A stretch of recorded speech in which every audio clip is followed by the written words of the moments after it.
depressed, frustrated, sad, confused. You want answer. Let's talk. Give me a message sa page ko sa Philippine Dating Coach and you can have one-on-one coaching with Coach Baze, your dating coach. Just please subscribe to my channel and hit the bell button. Lagi mong tatandaan, the beginning of the game starts when your attention is no longer available. Ito yung pinaka-confusing sa side ng mga taong mahal na mahal talaga yung ex nila at mahal na mahal yung partner nila. Isa sa mga pinaka-major weakness nila, probably 80% ng weakness ng mga iniwan ito, no? Yung mga dinump, ang tawag dyan sa English, dumped. D-U-M-P-E-D. Ang tawag naman dyan sa Tagalog, iniwan.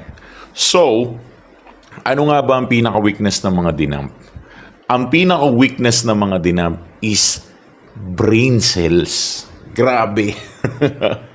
Hindi umaandar yung utak nila ng maayos. Hindi sila nagiging logical. Ang nangyayari, they are just following what they feel. Sinusundan na lang nila kung ano yung nararamdaman nila, kung ano yung nafe-feel nila. It actually doesn't make sense at all.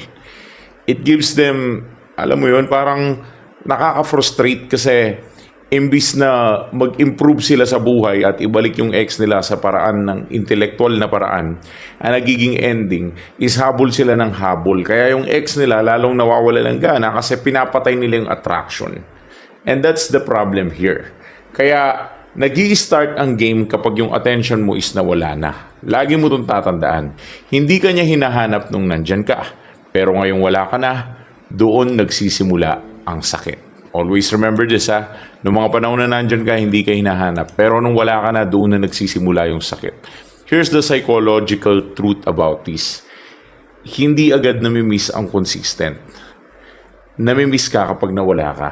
Like for example, yung pagiging consistent mo na mahalin siya, yung pagiging consistent mo na gustong-gusto mo siya, hindi niya mamimiss yan. Ang mamimiss niya kapag nawala ka na. Ano ang ibig sabihin ko kapag sinabi kong nasanay siya sa'yo? Nagkakaroon kasi ng tinatawag na emotional conditioning. Naging default presence ka niya. Pag sinabi nating default presence, emotional conditioning, ikaw yung nagbibigay ng emotional regulator sa kanya. Naging stress reliever ka niya for a very long time na naging kayo. Whether ilang months lang naging kayo or something like that. At naging safety net ka rin niya. Kumbaga, hindi ka basta-basta naging choice. Naging environment ka niya. Overall. So, bakit hindi ka niya pinahalagahan noon? Probably, familiarity breeds emotional blindness. Nagkaroon tayo ng tinatawag natin sa science na dopamine drop. Ang ibig sabihin ng dopamine drop, wala ng thrill. Pero may stability. And probably subconscious belief na nandyan ka lang kahit anong mangyari. Parang ganun, naniniwala siya na nandyan ka lang, whatever will happen. Kaya nagkakaroon tayo ng power imbalance. At ikaw, yung laging nag-a-adjust. Kaya, papasok tayo sa pang-apat na punto ko. Ito yung tinatawag nating critical turning point. Kasi, bakit kapag nawala na lahat ng mga pinoprovide mo na love, consistency, pakikitungo sa kanya, paghahabol sa kanya, bakit pag yung mga bagay na yan tinanggal mo na, bigla siyang nangungulila? Ito yung turning point kasi ito yung moment na nagigising yung tinatawag nating attachment system. Bigla kang tumahimik, umalis at hindi ka na nagiging reactive. Nawalan siya ng tinatawag nating emotional supply, validation, tsaka control. So sa psychology ng pangungulila, this is what we call attachment withdrawal or loss aversion pleasure. Mas masakit na nawalan kaysa dun sa nakukuha. So nagkakaroon tayo ng memory bias or good moments ng alaala. Kasi alam niyo sa sarili niya na dati ka lang naman din nandyan. Tapos bigla-bigla, out of nowhere, nawawala ka na.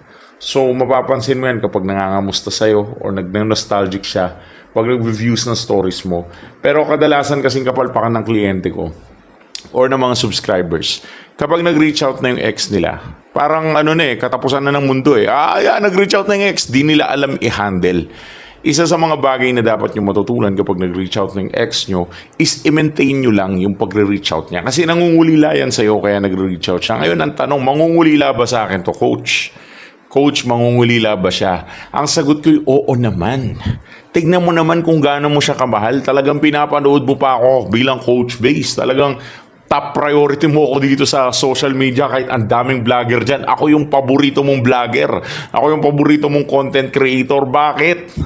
Kasi ako yung nagtuturo paano ayusin yung buhay mo at ibalik yung ex mo or mag-move on sa ex mo. Ako yung nagbibigay ng breakup topic na nagbibigay ng pag-asa sa'yo. Kaya gustong-gusto mo akong pinapanood na ibig sabihin nun, apektado ka talaga sa breakup. Nasaktan ka sa breakup. At ibig sabihin nun, nagmahal ka kasi ng sobra.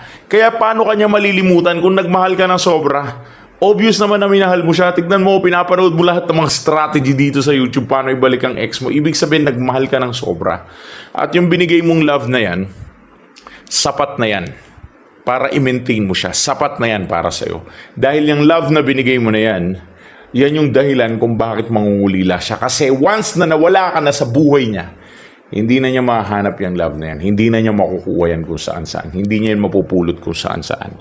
Kaya after the breakup, actually, you already won the game.